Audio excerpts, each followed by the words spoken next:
Here, side by side, we see all of life, and life in its smallest package, a single cell. Like an intricate fractal, when we zoom in and out, the structures of life don't look that much different. What allows both these structures to survive is a thin layer of protection. The cell's membrane, or outer barrier, selectively filters what goes in and out of the cell. For Earth, we have our atmosphere, or the envelope of gases held around the planet by gravity, that acts as, quote, the world's biggest membrane. The physician and writer Lewis Thomas most famously made this comparison in 1973.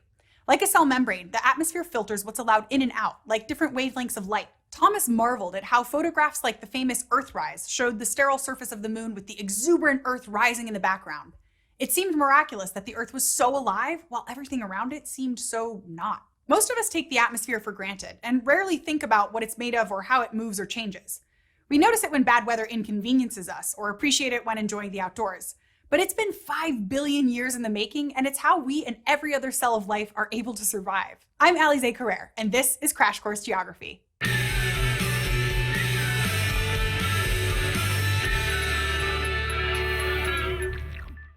Earth's atmosphere is a unique reservoir that forms a protective boundary between outer space and the biosphere, which is where all life exists on Earth's surface. Air is really a mixture of gases that are odorless, tasteless, colorless, formless, and blend together so well that they tend to act like a single gas. The recipe close to Earth's surface is 99% nitrogen and oxygen, slightly less than 1% argon, and a tiny percent of volume comes from minor gases, like carbon dioxide.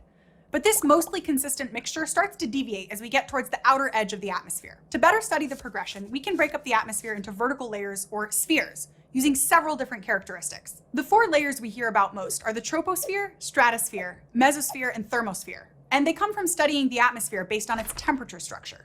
Each layer has a different starting temperature that decreases or increases as we move towards outer space. Temperature even affects the thickness of the layers. The layer closest to the Earth, where all the weather and most of the air molecules exist, the troposphere, can extend out anywhere from 8 to 16 kilometers above the surface, depending on the season or latitude of where you are on the globe. That sounds kind of arbitrary, but really it's just physics. When the air molecules are cold, they huddle together, making the air denser and more compact.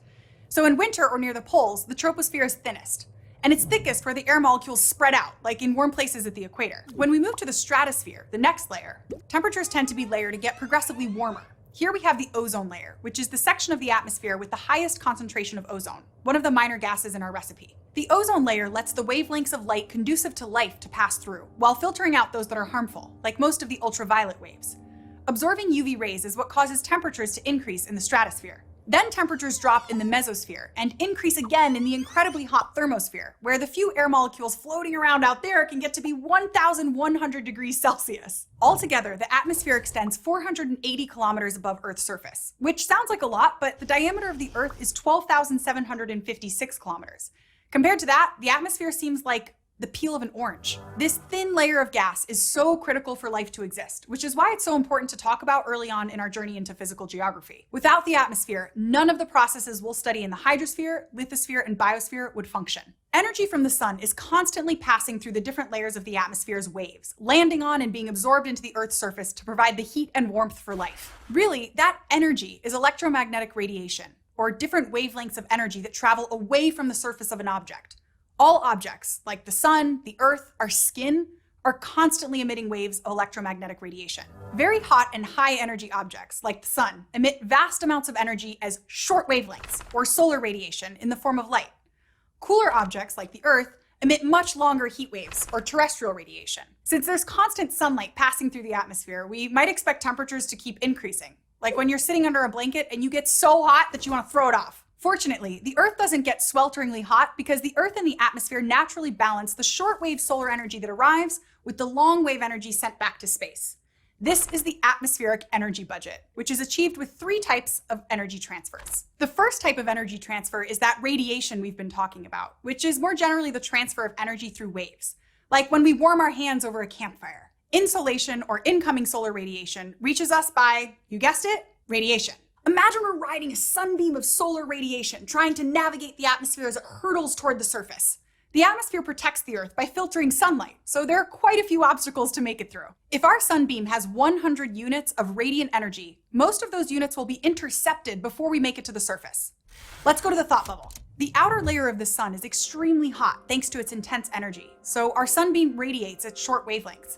This radiant energy can pass easily through oxygen and nitrogen molecules because they're basically teeny little windows letting shortwave energy in and out. But other gases throughout the atmosphere absorb shortwave energy like a sponge filling up with water. In the stratosphere, ozone is a major obstacle, and in the troposphere, water vapor in the clouds is the enemy. Overall, 19 units of radiant energy from our sunbeam are intercepted by absorption. Other particles in the air are pesky too. Dust, smoke, and volcanic emissions scatter radiation and change the direction of the light's movement without altering its wavelength. 8 units of energy from our sunbeam will get returned to space, while 20 units will get scattered as diffuse radiation, but persevere to reach Earth's surface. At this point, 53% of our sunbeam is still headed towards the Earth's surface.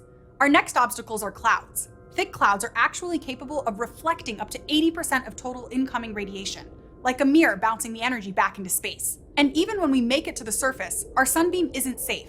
The ground can reflect shortwave radiant energy too. Snow and ice have higher albedos and reflect most of the solar energy that hits them, while a black pavement has a low albedo and absorbs all of the incoming solar energy. On average, 26 units of solar energy are reflected back into space by clouds or albedo on the ground. If we add it all up, just 27% of our original sunbeam reaches the Earth's surface without being absorbed, scattered, or reflected.